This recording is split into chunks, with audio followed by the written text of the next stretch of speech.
Chocolate की factory भी बंद हो गई कि जमशेदपुर और डालमिया नगर के बाद Marhaura could have been the third most industrialised zone of Bihar. Jamshedpur और डालमिया नगर के बाद मरौड़ा इंडस्ट्रियल जोन के तौर पे डेवलप होना चाहिए था। वहां हेवी मशीनरी की इंडस्ट्री थी, बंद हो गई।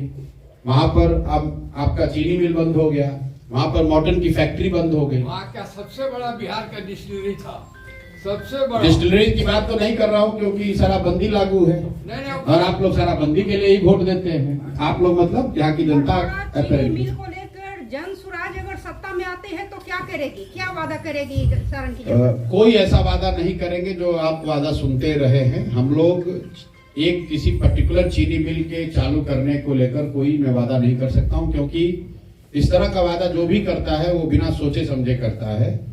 मरौड़ा चीनी मिल को अलग से पुनर्जीवित नहीं किया जा सकता है जब तक बिहार में इंडस्ट्रियल पॉलिसी को नहीं सुधारा जाएगा। चीनी मिलों को फिर से पुनर्जीवित करने का एक राज्यव्यापी कार्यक्रम नहीं होगा, तब तक एक मरौड़ा की चीनी मिल को सुधारा जा सकता है, बनाया जा सकता है, ऐसा नहीं संभव है। बगल में पूर्वी चंपारण में मोदी जी आकर बोले कि भैया ये चीनी मिल चालू करा कर इससे चाय पियेंगे तभी वोट मांगने आएंगे। वो भी चीनी मिल बंद है। बंद क्या है, उसकी एक एक इंच जमीन बिक गई और खरीदने वाले नेता कौन है वो भी जाके देख लीजिए। ज्यादातर भाजपा के नेताओं ने ही उसको खरीदा है, कैमरे पर बोल रहा हूं। कहां मुद्दा है? और वहीं के लोग 7वीं बार भाजपा के सांसद को जिताए हैं। तो कहीं ना कहीं जो जन स्वराज की जो बेसिक बात है कि सुधार तब होगा जब जनता सुधार के लिए वोट देगी। कोई प्रशांत किशोर, कोई जन स्वराज, कोई भाजपा, जदयू, राजद नहीं सुधार कर सकता है जब तक जनता सुधार के लिए न सजग हो। क्योंकि आप परेशान हैं मरौड़ा चीनी मिल बंद होने से, और उसी सांसद को, उसी विधायक को लगातार 3 बार, 4 बार, 5 बार आप जिता रहे हैं।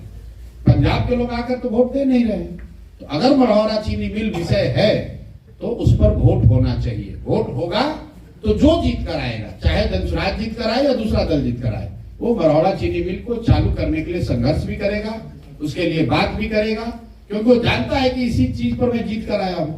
अभी तो लोग जाति पर जीत कर आए हैं तो जाति की बात कर रहे हैं। अभी तो राम मंदिर पर जीत कर आए हैं तो राम मंदिर की बात कर रहे हैं। अभी 5 किलो अनाज पर जीत कर आए हैं तो 5 किलो अनाज की बात कर रहे हैं। सर, बिहार मरौड़ा में आपने जनसभा किया है जी। पब्लिक का कैसा रहा? भाई पब्लिक, एक मिनट इनका जवाब दे ले। बोलिए आप। मरौड़ा में आपने एक बयान दिया है कि जो लोग छठ में आपके बेटे, आपके पति यहाँ आएंगे, दिसंबर में हम उसको जाने नहीं देंगे। क्या मास्टर प्लान है कि 4 करोड़ लोगों को रोजगार देंगे? बिल्कुल।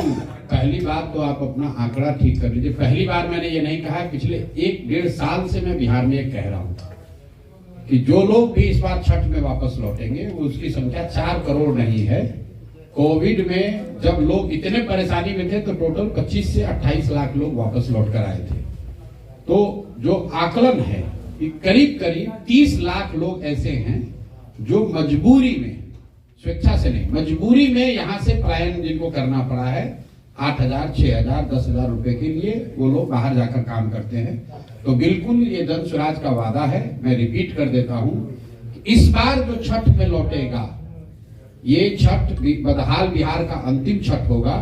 जन स्वराज की सरकार बनेगी तो दिसंबर के बाद उन लोगों को वापस नहीं लौटना पड़ेगा। आपने कहा कैसे होगा, इसकी पूरी परिकल्पना, पूरा ब्लूप्रिंट हमने बताया है। पूंजी के पलायन को रोककर बुद्धि का पलायन रोका जाएगा और पूंजी और बुद्धि के पलायन रोकने से श्रम का पलायन रुकेगा। और एक उसमें और महत्वपूर्ण बात बताना चाह रहा हूं आपको। अगर आपको लगता है कि ये तो थियरी है तो अभी आपके सबके सामने बता रहा हूं, बिहार सत्याग्रह आश्रम में अभी भी जाकर आप देख लीजिए और आपके जरिए छपरा के नौजवानों को ये न्योता भी दे रहा हूं। आप यहाँ से आइए, 5 दिन का वहां पर प्रशिक्षण लीजिए और आपको 5-6 हजार रुपए के मजदूरी के लिए कहीं नहीं जाना पड़ेगा। आने जाने का किराया भी जन स्वराज देगा। 5 दिन के रहना खाना प्रशिक्षण भी आपको जन स्वराज मुफ्त दे रहा है। जन स्वराज की सरकार बने न बने, चुनाव हो तब हो, चुनाव से पहले मैंने इस बार संकल्प लिया है कि 1 लाख बच्चों को, रिपीट कर देता हूं, 1 लाख बच्चों को जन स्वराज अपने खर्चे पर प्रशिक्षित करके 4, 5, 7, 8, 10 हजार रुपए कमाने की स्थिति में ला देगा। और ये काम हम लोग पिछले 1 महीने से वही कर रहे हैं। और मैं चाहता हूं कि आप किसी बच्चे को जिसको आप जानते हो, जिसने 12वीं कम से कम पढ़ाई करी है, जिसको स्मार्टफोन चलाने की समझ है, वो उसका नाम नंबर दे दीजिए, हमारे यहाँ फोन करके वो आ जाए। आने जाने का मैं रिपीट कर रहा हूं, आने जाने का बस भाड़ा, ट्रेन भाड़ा भी दूंगा, रहने खाना और प्रशिक्षण 5 दिन का मुफ्त। 6वें दिन से वो काम पे लग जाएगा और 16वें दिन उसके अकाउंट में पैसा आ जाएगा। लेकिन काम कहाँ से उपलब्ध होगा ये बतलाएं। अब काम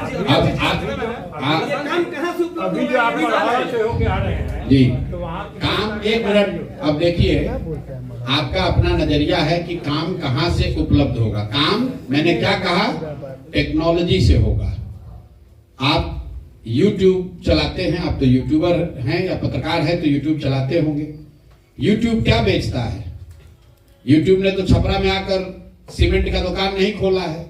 बिहार और इंडिया में YouTube ने अपना ऑफिस खोलकर स्टील और छड़ बनाने की फैक्ट्री नहीं लगाई है। क्या बेच रहा है? फिर भी देश भर के जितने बिजनेसमैन हैं उनसे ज्यादा पैसा YouTube के मालिकों के पास है। तो दुनिया में सुनो तो भाई, बहुत सारे ऐसे रास्ते हैं जिसके जरिए आप 5, 7, 8, 10 हजार रुपया कमा सकते हैं। जो कॉल सेंटर, 1 मिनट रुकिए भैया, एक तो आप समझना नहीं चाहते हो। आपने सवाल पूछा है कैसे दे रहे हैं नौकरी, हम कह नहीं रहे कि दे देंगे, दे रहे हैं। अभी आप भेजिए लोगों को। आप सुनते हैं कि देश में लाखों लोग कॉल सेंटर के जरिए नौकरी पाए हुए हैं। तो हम यहाँ पर बच्चों को क्या ट्रेनिंग दे रहे हैं कि कैसे वो घर बैठे रूरल कॉल सेंटर चला सकते हैं। कॉल सेंटर चलाने वाले को 15,000 20,000 रुपया मिल रहा है दिल्ली गुड़गांव में। अगर बिहार के बच्चों को वो ट्रेनिंग दे दी जाए कि वो घर बैठे फोन से संवाद कर सके, रिप्लाई कर सके, तो निश्चित तौर पर उनको 5-7 हजार रुपया मिलने लगेगा। और आप आइए, इसी की ट्रेनिंग दे रहे हैं। कुछ नया कीजिएगा तभी तो रोजगार मिलेगा। आपको लगता है कि खाली मढ़ौरा चीनी मिल बनने से सबको रोजगार मिल जाएगा? अगर मढ़ौरा चीनी मिल बन भी जाए तो 4-5-10 हजार लोगों को फायदा होगा। बिहार में तो 50 लाख लोग बेरोजगार हैं। तो हम लोग वो बात नहीं कहते जो यहाँ पर पहले से कही जा रही, हम आएंगे सरकारी नौकरी दे देंगे। कैसे दे दोगे सरकारी नौकरी? 78 साल में टोटल बिहार में नौकरी मिला है 23.25 लाख लोगों को। आंकड़ा याद रखिए, चपरासी से लेकर मुख्य सचिव तक टोटल 23.25 लाख लोग ही बिहार में सरकारी नौकरी करते हैं। मतलब परसेंटेज टर्म में हुआ 1.97%। 2% लोगों को आज तक 78 साल में सरकारी नौकरी मिला। नेता लोग आकर कह रहे हम सरकारी नौकरी दे देंगे सबको। अरे भाई, 13 करोड़ की आबादी है, 23 लाख सरकारी नौकरी करता है, सबको सरकारी नौकरी कैसे दे दोगे? पूरे देश में 3% लोग ही सरकारी नौकरी करते हैं। तो मैक्सिमम 3-3.5% से ज्यादा आबादी सरकारी नौकरी कर ही नहीं सकती है। लोग यहां बता रहे हम सरकारी नौकरी से बेरोजगारी दूर कर देंगे। कैसे कर दोगे दूर? बेरोजगारी दूर करने का तरीका है शिक्षा और युवाओं के हाथ में पूंजी, टेक्नोलॉजी का प्रयोग, जिससे लाखों बच्चों को स्वरोजगार मिलेगा। अपने घर बैठकर लोग 10,000, 15,000, 20,000 रुपए कमा रहे हैं। ये AI का जमाना है, आर्टिफिशियल इंटेलिजेंस का जमाना है, और हम लोग जी रहे हैं 1960 में। रोजगार टेक्नोलॉजी से मिलेगा। अभी देश में सबसे ज्यादा रोजगार कहां आ रहा है? डेटा सेंटर से आ रहा है। बिहार में एक भी डेटा सेंटर का नाम ही नहीं कोई जानता है। आप और हम चीनी मिल बनाने के चक्कर में खाली पड़े हुए हैं। चीनी मिल खुलना चाहिए, लेकिन चीनी मिल बनाने से बिहार के युवाओं का भविष्य नहीं सुधरने वाला है। दुनिया कहां से कहां चली गई, और बिहार में अभी बैठ के आदमी वही 1970 वाला बात बतिया रहा है कि 4 किलो अनाज कैसे मिलेगा और हमको राशन कार्ड कैसे मिलेगा। उद्योग धंधे पर क्या बोलेंगे? अगर उद्योग लगे तो काफी लोग जो इलिटरेट पर्सन है उनको भी रोजगार उपलब्ध हो सकता है। इसलिए बिहार में उद्योग लगाना भी जरूरी है। इस पर क्या बोलेंगे? बिल्कुल जरूरी है, लेकिन आप तो समझदार पत्रकार हैं। दुनिया का कोई ऐसा देश बताइए जहां उद्योग लगाकर सबकी बेरोजगारी दूर की गई हो। सिंगापुर में कौन सा उद्योग है? न्यूजीलैंड में कौन सा उद्योग है? फिनलैंड, स्वीडन, डेनमार्क में, नॉर्वे में कौन सा बड़ा उद्योग है? मेरे भाई, उद्योग जो है, सुनिए मेरी बात, लेबर की बात, इकोनॉमी को समझिए। इकोनॉमी के 3 फंडामेंटल जो चीज है, प्राइमरी, सेकेंडरी और टर्सरी, उसमें जो उद्योग है, मैन्युफैक्चरिंग है, छोटा बड़ा सब मिलाकर वो पूरे देश में 18% है। कृषि की 60-65% सर्विस सेक्टर है। और आप कह रहे हैं कि उद्योग लगाकर आप बेरोजगारी दूर कर देंगे। कैसे कर देंगे? पूरी इकोनॉमी में सर्विस सेक्टर 65% है और 35 में कृषि और उद्योग दोनों शामिल है, छोटे बड़े सब मिलाकर। तो निश्चित तौर पर उसमें तरक्की होनी चाहिए, लेकिन सिर्फ मैन्युफैक्चरिंग के जरिए आप न देश में न बिहार में बेरोजगारी दूर नहीं कर सकते हैं। सर्विस सेक्टर में नौकरी है, सर्विस सेक्टर में तरक्की है, तरक्की वहीं से आएगी। अगर होटल बन रहा है उसमें 50 लोगों को नौकरी मिली है, उसमें रिसेप्शन पे कोई बैठा है। अगर यहाँ 50 रेस्टोरेंट है तो उसमें 200 लोगों को नौकरी मिली है। अगर यहाँ 1000 टैक्सी चल रही है उसमें लोगों को नौकरी मिलेगी। सिर्फ फैक्ट्री बनाकर मजदूर लगाने से पूरे बिहार को नौकरी नहीं मिल सकती। वो एक छोटा पहलू है। इकोनॉमी में मैन्युफैक्चरिंग सेक्टर का रोल मुश्किल से 20% है, मतलब 1/5 है, और उससे आप 100% लोगों को नौकरी नहीं दे सकते हैं। जैसे सरकारी नौकरी से 2% से ज्यादा लोगों को रोजगार नहीं दिया जा सकता है, वैसे ही पूरी आबादी का 20 या 25% से ज्यादा लोग मैन्युफैक्चरिंग से, चाहे छोटा उद्योग हो या बड़ा उद्योग हो, उससे उसको पूरा रोजगार नहीं मिल सकता है। जब तक तीनों पहलू कृषि, इंडस्ट्री और सर्विस सेक्टर तीनों में तरक्की नहीं होगी, तीनों के बारे में प्लान नहीं किया जाएगा, तब तक बिहार में बेरोजगारी खत्म होने वाली नहीं है। सर यहाँ से स्थिति बहुत बॉटम में है, उसको टॉप में ले जाने के लिए क्या प्लान है? क्या किसका बॉटम में है? हर एक चीज में, शिक्षा में भी देख सकते हैं। बॉटम में है तो उसको टॉप में ले जाने का पहला प्लान ये है कि जो लोग बॉटम में हैं, हम और आप बिहार के लोग पहले ये एक्सेप्ट करें, रियलाइज करें कि हम लोग भैया सबसे पीछे और गरीब हैं। क्यों गरीब हैं उसका मतलब समझें कि गरीबी बात करने से दूर नहीं होगी, गरीबी सही तरीके से वोट देने से दूर होगी। वोट उसको दीजिए जिसकी समझदारी हो, अगर वो, और जिसको भी दीजिए उसको 5 वर्ष के लिए चुनिए। जीवन भर की बंधुआ मजदूरी मत कीजिए, किसी को मौका 5 वर्ष ही मिलना चाहिए। 5 वर्ष में अगर वो दल, वो नेता काम नहीं करता है तो उसको पलट के दूसरे ओर कीजिए। दक्षिण के जो राज्य जहां पर तरक्की हो रही है, कर्नाटक, तमिलनाडु, केरल, तेलंगाना और आंध्र प्रदेश, जिन राज्यों में करीब करीब 1/3 जीडीपी अब पूरे देश का सिर्फ इन 5 राज्यों में है, इन राज्यों में पिछले 78 साल में कोई व्यक्ति 10 साल से ज्यादा मुख्यमंत्री नहीं बना है। क्यों? क्योंकि जनता वहां पर डिमांड कर रही है कि भाई तुमने जो काम किया तुमसे हमको अच्छा चाहिए। अगर आप कल जनसुराज को चुन देंगे और जनसुराज वालों को ही लगातार वोट देते रहेंगे तो जनसुराज वाले भी काम नहीं करेंगे। सबसे पहले तरक्की तब होगी जब जनता अपना अधिकार समझेगी और नेताओं में, दलों में ये डर होगा कि हम काम नहीं करेंगे तो जनता हमको हटाएगी। अभी तो जनता हटाएगी इसकी चिंता ही नहीं है। नेता जो है वो ये सोचता है कितना यादव है, कितना भूमिहार है, कितना पंडित है, वो देख ही नहीं रहा है कि कितना फैक्ट्री खोले, कितना स्कूल खोले, कितना सड़क बनाए।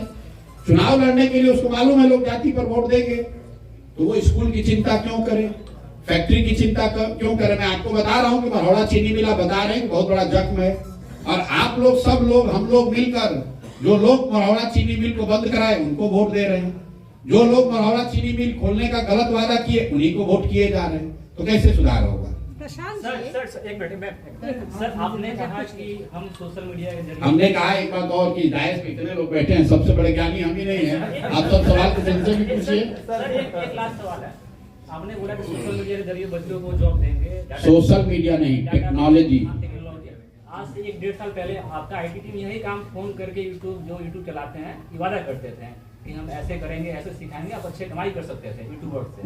उसके बाद बच्चों का बहुत कि हम कोई खराबी होगा, कोई प्रॉब्लम, हम आपके संभालने के लिए हैं, पेज ठीक कर दिया जाएगा। आपके सामने प्रूफ है, मेरा पेज 3 पेज खराब है, इसका नुकसान लगभग 8-10 महीने में लगभग 17-18 लाख रुपया मेरा बर्बाद हो गया। आप उसके बाद हमारे वजह से आपका 17-18 लाख नुकसान हो गया। आपकी आईटी टीम ने जाना, मैं प्रूफ दे सकता हूँ। अच्छा, आप अलग से आके मिलिए। अगर आप 17-18 लाख रुपए कमा रहे थे, अभी भी कमाते हैं सर 17-18 लाख, तो चलिए कम से कम आप मेरे इस बात को तो प्रमाणित कर रहे हैं कि, सुनिए ना, कि YouTube के जरिए या टेक्नोलॉजी के जरिए 17-18 लाख रुपया भी कमाया जा सकता है। आप तो हमारी बात कह रहे हैं।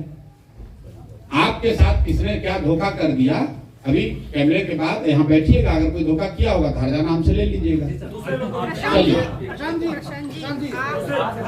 लेकिन मुझे खुशी है कि बिहार के युवा होने के नाते आपने ये समझ बनाई है कि टेक्नोलॉजी के माध्यम से लाखों रुपया कमाया जा सकता है। उसके लिए हरियाणा में जाकर, गुजरात में जाकर किसी फैक्ट्री में 8-10 हजार रुपए की मजदूरी नहीं करनी पड़ेगी। और अगर आप कर सकते हैं तो बहुत सारे लड़के कर सकते हैं। आपका क्या मसला है, उस पर अलग से बात करें। हम रोजगार से ज्यादा राजनीति पे आते हैं। लगातार बात आप कर रहे हैं कि बिहार में रोजगार भी है।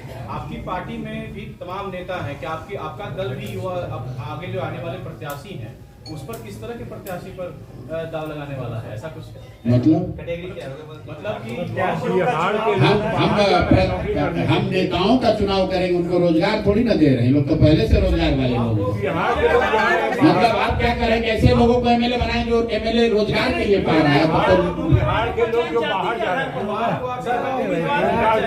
युवाओं, देखिए युवाओं की जो यहाँ तक भागीदारी का सवाल है, निश्चित तौर पर एक बहुत बड़ी संख्या में युवा आपको जन स्वराज के टिकट पर लड़ते हुए नजर आएंगे। लेकिन जन स्वराज का क्राइटेरिया ये नहीं है कि आप युवा हैं इसलिए आपको टिकट मिल जाएगा। अगर आप सही व्यक्ति हैं, समाज में आपकी पकड़ है, समाज के लोग आपको चाहते हैं, तो आप युवा हो या बुजुर्ग आपको टिकट मिलेगा। लेकिन स्वाभाविक तौर पर चूंकि हम लोगों ने कहा है कि ज्यादातर उम्मीदवार, मैं कह सकता हूं कि 2/3 से ज्यादा उम्मीदवार ऐसे लोग होंगे जो नए चेहरे होंगे, उसमें युवा भी बड़ी संख्या में होगा। बिहार की जाति आधारित राजनीतिक व्यवस्था पर आप भाई देखिए, करते हैं। एक मिनट इनका पहले जवाब दे लें। मेरे से सवाल ये पूछा गया कि आप चुनाव कहाँ लड़ेंगे, क्या आप चुनाव लड़ेंगे। मैंने कहा कि अभी तक मैं चुनाव नहीं लड़ूंगा, यही निर्णय है। लेकिन मैं दल से ऊपर नहीं हूं।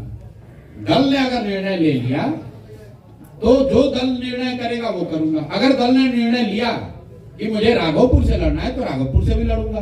दल ने निर्णय लिया कि हरनौत से लड़ना है तो हरनौत से लड़ेंगे। जो भी दल से निर्णय होगा वो उसको मुझे मान्य, वो मेरे लिए मान्य होगा। प्रशांत जी, आप लगातार बिहार में जाति आधारित राजनीति पर चोट करते रहे हैं, लेकिन उपचुनाव में आपने भरपूर चोट की, लेकिन कोई अच्छे नतीजे जन स्वराज के लिए नहीं है। अभी भी आप इस बात को दोहराया है आपने कि बिहार की जनता जाति पाति के आधार पर वोट करती है। तो ऐसे में जो कमिंग इलेक्शन है, इसके लिए आपकी पार्टी की रणनीति में कोई बदलाव आया है? मैंने ये नहीं कहा कि आपने बात को ध्यान से सुना नहीं। हमने ये नहीं कहा कि बिहार की जनता जाति पाति पर वोट करती है। मैंने ये कहा कि अगर जाति पर वोट करोगे तो आपको विकास नहीं मिलेगा। मैं रोज कहता हूं कि बहुत सारे लोग आपके छपरा में, बहुत सारे लोगों ने लोकसभा में मोदी जी के नाम पर वोट दिया है। मोदी जी के जाति के लोग तो नहीं रहते हैं छपरा में। तो मैं ये नहीं मानता हूं कि हर व्यक्ति जाति पर वोट देता है। लेकिन आप जाति के लिए वोट दें या 5 किलो अनाज के लिए वोट दें या मंदिर के लिए वोट दें या हिंदू मुसलमान के नाम पर वोट दें, जिस चीज के लिए वोट देंगे वो चीज आपको मिलेगी। ये बात जन स्वराज बता रहे हैं, हम लोग बता रहे हैं कि आप अपने बच्चों के पढ़ाई रोजगार के लिए वोट दीजिए, वो भी आपको मिलेगा। रह गई बात, आपने कहा उपचुनाव की, तो 2-3 बात आप समझ लीजिए। उपचुनाव में जनरली अक्रॉस इंडिया पिछले 75 साल में देख लीजिए 90% केस में जो रूलिंग पार्टी है वही जीतती है। दूसरी बात, जो परिणाम आए वो निश्चित तौर पर हम लोग के आशा के अनुरूप नहीं थे, मैं उससे कोई एक्सक्यूज नहीं करता हूं। लेकिन 10 दिन पुरानी पार्टी, हम लोग को 1 नवंबर को सिंबल मिला है, 31 अक्टूबर को 10 दिन के बाद चुनाव हुआ और हम लोग को 10% वोट आया। जदयू यहाँ पर 30 साल से तो राज कर रहे हैं, 18-19-20 साल से तो नीतीश बाबू मुख्यमंत्री हैं। जदयू जब अकेले लड़ी थी तो उनको 16% वोट आया था। पिछले बार भाजपा को 19.6% वोट आया है बिहार में। तो 10 दिन पुरानी पार्टी को 10% वोट आया है, वो इतना भी बुरा नहीं है। 10% वोट अगर किसी दूसरे दल को आता तो आप लोग कहते कि भैया 21 गठबंधन में जाएंगे, इनको कितना सीट मिलेगा। लेकिन मुझे खुशी है कि आपकी और हम लोग की खुद की भी अपेक्षा, हम लोगों ने बार हायर सेट किया है। हम लोग 10% 15% वोट लेने नहीं आए हैं, हम लोग बिहार जीतने भी नहीं आए हैं, हम लोग बिहार को सुधारने का लक्ष्य लेकर आए हैं। तो हम लोग को और मेहनत करने की जरूरत है। और आपने उपचुनाव के बाद जो एमएलसी का चुनाव हुआ वो नहीं देखा, जहां आपको 22% वोट हम लोग को मिला। जीते वहां भी नहीं, लेकिन राजद तीसरे नंबर पे था, एनडीए चौथे नंबर पर और जन स्वराज दूसरे नंबर पर 22% वोट के साथ था। आप थोड़ा सा समय दीजिए, अभी चुनाव आने दीजिए, दूध का दूध पानी का पानी हो जाएगा। लेकिन अंतिम एक और बात सुन लीजिए, मैं यहाँ पर एमएलए बनने नहीं आया हूँ। मुझे एमएलए बनकर, मंत्री बनकर अपना जीवन नहीं सुधारना है। मैं बिहार को सुधारने के नजरिए से आया हूँ, एक सोच, एक विचार लेकर आया हूँ। और जनता को मैंने बार बार ये आश्वस्त किया है कि मैं कुछ भी हो जाए उसके ईमानदारी और शुद्धता में कमी नहीं आने दूंगा। और अगर उसके लिए 2 साल, 5 साल, 10 साल भी लगे तो मुझे कोई घबराहट नहीं है। मैं बिल्कुल पीछे हटने वाला नहीं हूँ। कोई भी जब आप बड़ा काम लेते हैं तो स्वाभाविक तौर पर उसमें अच्छे दिन भी आएंगे और कुछ झटके भी लगेंगे। लेकिन आज जनसुराज इतनी बड़ी ताकत है, इतनी बड़ी ताकत है कि कोई भी दल बिना जनसुराज की बात किए हुए अपने चुनाव की परिकल्पना नहीं कर सकता है। ये आपको भी मालूम है। बिहार में बेरोजगारी बहुत ज्यादा है। बिना मतलब का सवाल भाई जनसुराज जिसको भी टिकट देगा वो व्यक्ति किसी न किसी जाति का तो होगा ही। भाई जनसुराज ऐसे व्यक्ति को तो आप हमें बता दीजिए कौन सा आदमी है जो किसी जाति में पैदा ही नहीं हुआ। भाई हम किसी जाति के आदमी को तो टिकट, किसी को टिकट देंगे वो किसी जाति का होगा। तो कल आप कहिएगा कि ये भी तो जाति देखकर वोट दे, टिकट दे दे। टिकट देने का जो पैमाना है, टिकट देने का पैमाना है कि जिसको भी यहाँ के लोग, स्थानीय लोग, उस विधानसभा के और जनसुराज से जुड़े हुए लोग, जो हम लोग का पैमाना है उस पर जो सही व्यक्ति पाया जाएगा, हम लोग की कोशिश होगी कि टिकट उसी को दें। लेकिन अगर 10 लोगों को टिकट मिलेगा तो निश्चित तौर पर उसमें 7-8 जातियां होंगी, क्योंकि 10 आदमी जाति विहीन तो कोई है नहीं। आप मुझे बता दीजिए छपरा में कौन ऐसा आदमी है जिसकी जाति नहीं, उसी को टिकट दे देते हैं। भाई किसी न किसी जाति का तो होगा ही। अब जब हम देंगे किसी को टिकट और उसकी जाति मान लीजिए कि यादव के नाते कि आप भी यादव देखकर वोट टिकट दे रहे हैं, हम व्यक्ति और उसका चरित्र देखकर ही टिकट देंगे या दल देगा। निश्चित तौर पर जिसको टिकट मिलेगा वो किसी जाति का होगा। तो समीकरण आप पीछे समझ लीजिएगा। महिलाओं को कितनी टिकट देंगे सारण लोकसभा से? कितनी महिला प्रत्याशी को मैदान में उतारेंगे सारण 40? मैं अभी बता देता हूँ, 40 महिला प्रत्याशी जनसुराज की ओर से अगला विधानसभा चुनाव लड़ेंगी। कोशिश ये होगी कि हर लोकसभा क्षेत्र से कम एक लोग जरूर लड़े। तो लेकिन ये संभव है कि किसी लोकसभा क्षेत्र में एक भी ना हो, किसी लोकसभा क्षेत्र में 2 हो। लेकिन 40 महिला प्रत्याशियों को टिकट देने का वादा जनसुराज ने किया है, उस पर हम लोग कायम रहेंगे। 1-2 ऊपर नीचे हो सकता है, लेकिन मोटे तौर पर 40 प्रत्याशियों को उतारा जाएगा। मेरे भाई, अभी तो आप कह रहे हैं कि हमारा कोई वजूद ही नहीं है जनसुराज का। अभी तो आप कह रहे हैं कि आपको तो कोई वोट ही नहीं मिलेगा। तो भाई पहले जीत जाने दो, जीतने के बाद हम आपको भी बुला लेंगे छपरा से और आपके सामने बैठ के सारे विधायक बता देंगे कौन मुख्यमंत्री होगा। अगला मुख्यमंत्री बिहार का कौन होगा, ये इसका जवाब दे सकते हैं। अगला मुख्यमंत्री जो भी हो नीतीश कुमार नहीं होंगे, ये लिख लीजिए। और अगर एक मिनट रुक जाइए भाई, अगर इस पर गलती हो तो बिल्कुल मेरा गर्दन पकड़िएगा। किसी भी हालत में नीतीश कुमार अगले मुख्यमंत्री नहीं होंगे और इसके लिए कोई आपको बहुत गणना करने की जरूरत नहीं है, बिल्कुल लॉजिकल बात है। अगर एनडीए को यहाँ सफलता मिलती है तो उस सफलता में निश्चित तौर पर भाजपा नीतीश कुमार से ज्यादा सीट जीत कर आएगी। तो वो नीतीश को तो फिर बनाएंगे नहीं, और अगर एनडीए जीती नहीं तो भी नीतीश नहीं बनेंगे। तो आप इतना तो लिख ही सकते हैं कि नीतीश कुमार नवंबर के बाद बिहार में नीतीश कुमार मुख्यमंत्री नहीं होंगे। कौन होगा वो अभी तय होना बाकी है। सभा चुनाव को लेकर कई पार्टियां जो है बिहार में अपनी अपनी योजनाएं हैं, जैसे माई बहन योजना, कई पार्टी नहीं, सुनिए ना, ऐसा है कई पार्टियों ने नहीं, आपके पार्टी द्वारा क्या बता रहे हैं कि एक दल जिसके नेता हैं माननीय तेजस्वी यादव जी, उन्होंने माई बहन योजना जारी की। भाई सबके हाथ में मोबाइल है, हर मोबाइल में कैलकुलेटर है। माई बहन योजना में उन्होंने कहा कि हमारी सरकार बनी तो सारी महिलाओं को 2500 रुपया महीना देंगे। बिहार में 6 करोड़ महिलाएं हैं 1 करोड़ अगर बच्चियों को हटा भी दें तो 5 करोड़ महिला हुई। 5 करोड़ गुने 2,500 कर दो भाई, गुने 12 महीना कर दो, 1,50,000 करोड़ से ज्यादा का बजट हो गया। बिहार का योजना बजट कितना है? टोटल बजट है 3 लाख करोड़, उसमें योजना बजट है करीब करीब 1 लाख करोड़। तो 1 लाख करोड़ अभी जो आया है बजट 2 दिन पहले, 1 लाख करोड़ में वो 1.5 लाख करोड़ रुपया की योजना कैसे चला देंगे, ये तो भाई हमारे समझ से परे है। वो आपको बता देंगे तो आप हमको बता दीजिए कि साहब जब बिहार का बजट है 1 लाख करोड़ तो आप 1.5 लाख करोड़ रुपया कहां से दे दीजिएगा। और इतना बड़ा ज्ञान अभी आप 1.5 वर्ष पहले उप मुख्यमंत्री थे तब क्यों नहीं आया था? माँ बाबूजी आपके 15 साल मुख्यमंत्री रहे तब क्यों नहीं आया था? भाई साहब अभी डोमिसाइल पर विधानसभा में हंगामा कर रहे थे। टीचरों की जो बहाली हुई उसमें आधे से ज्यादा यूपी और मध्य प्रदेश के लड़के बहाल हुए। बहाल करते समय शिक्षा मंत्री कौन था? चंद्रशेखर यादव राजद के। उप मुख्यमंत्री कौन थे? महाविद्वान तेजस्वी यादव जी। तो भाई तुम्हारे रहते डोमिसाइल गलत डोमिसाइल नीति की वजह से 60% से ज्यादा शिक्षक यूपी और मध्य प्रदेश के बहाल हो गए।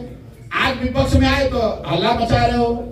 तुम्हें किसने रोका था डोमिसाइल उस समय लागू करने के लिए? ये तो विशुद्ध तौर पर ठगने की बात है। आपने कहा कि आपकी क्या योजना? भाई हम लोग इतनी बड़ी बात नहीं कह सकते हैं, हम लोग 5 बात कह रहे हैं। पहली बात, बच्चों के लिए 15 साल से कम उम्र के बच्चों के लिए पढ़ाई की व्यवस्था की बात कर रहे हैं। और जब तक सरकारी स्कूल नहीं सुधरेगा, क्योंकि एक दिन में सुधर नहीं सकता है, हम लोग की योजना के हिसाब से करीब करीब 5 लाख करोड़ रुपए का खर्च होगा अगले 10 वर्ष में, तब बिहार में शिक्षा व्यवस्था सुधरेगी। लेकिन जो बच्चे पढ़ने जा रहे हैं वो तो 10 साल वेट नहीं कर सकते हैं। तो जल ने ये कहा कि जब तक सरकारी स्कूल नहीं सुधरेगा तो आपके पास, गरीबों के पास, गरीब परिवार के पास ये विकल्प होगा कि वो चाहे तो अपने बच्चों को लोकल प्राइवेट स्कूल में पढ़ा सकते हैं, उसका फीस सरकार की ओर से भरा जाएगा। पहला घोषणा ये की है। दूसरी घोषणा ये की है कि जो लोग 5-10 हजार रुपए के लिए पलायन के लिए मजबूरी में गए हैं उनको साल भर में वापस यहाँ पर रख लिया जाएगा, उनको वापस जाने की जरूरत नहीं है। उसकी योजना भी बताई और आपको अभी बताया कि 1 लाख बच्चों को अपने खर्चे पर जनसुराज चुनाव से पहले ये करके दिखा रहा है। तीसरी बात हम लोगों ने कही कि मनरेगा को कृषि से जोड़ दिया जाएगा ताकि दिसंबर के बाद यहाँ के जो किसान हैं उनको खेती करने के लिए मजदूर मुफ्त में मनरेगा के तहत प्रदान किए जाएं। चौथी बात आपको कही गई, यहाँ जितनी महिलाएं हैं उनको स्वरोजगार के लिए सरकारी गारंटी पर, क्योंकि गरीब लोगों के पास गारंटी देने के लिए जमीन नहीं है, सरकारी गारंटी पर उनको लोन दिया जाएगा जिस पर ब्याज सिर्फ उनको 4% देना पड़ेगा। तो हम लोग अगर 4% देने का मतलब है कि 6,000 करोड़ रुपया में 1 लाख करोड़ रुपया का क्रेडिट लोगों को दिलाया जाएगा। 10% अगर सरकार, मान लो कि बैंक का ब्याज है, 4% पब्लिक देगी, 6% सरकार देगी, 6,000 करोड़ रुपया का खर्चा है, 1 लाख करोड़ रुपया लोगों को लोन मिलेगा स्वरोजगार के लिए।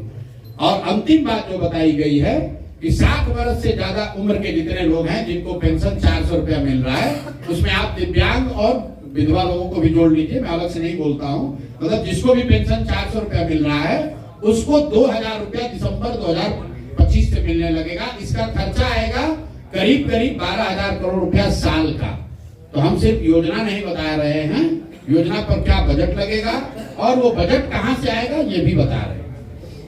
शराबबंदी पे आपका क्या विचार होगा? बिहार में आपकी सरकार भैया एक ही बात पर कितनी बार विचार बताएं। जनसुराज की सरकार बनी तो 1 घंटे में शराबबंदी हटा देंगे, क्योंकि शराबबंदी बिहार में लागू है ही नहीं। वृद्धा पेंशन 2,000 रुपया कहाँ से?